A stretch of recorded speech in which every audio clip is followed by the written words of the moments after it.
ቁርጥ ግን መከላከያ ምንድነው የሚሰራው? ሰላም ሚኒስተር ምንድነው የሚሰራው?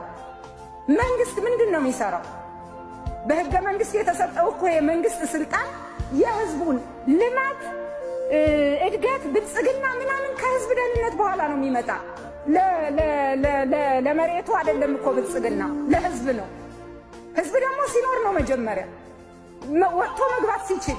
እስቲ አስቡት ተኝቶ እነሳለሁ ብሎ ሰው እየተጨነቀ እየተኛ በእውነት ሰውነታችን የምንጠላበት እኔ ራሴ ሰው መሆኔን የጠላሁበት ጊዜ ነው። አመራር ሁኜ በዚህ ሰዓት እዚህ መገኘቴን የጠላሁበት ወቅት ነው። ምክንያቱም የህዝቤን ሰላምና ደህንነት ካላስጠበቅኩ መኖራችን መንግስት ምክር ቤት መኖራችን ምንድነው የሚጠቅመው?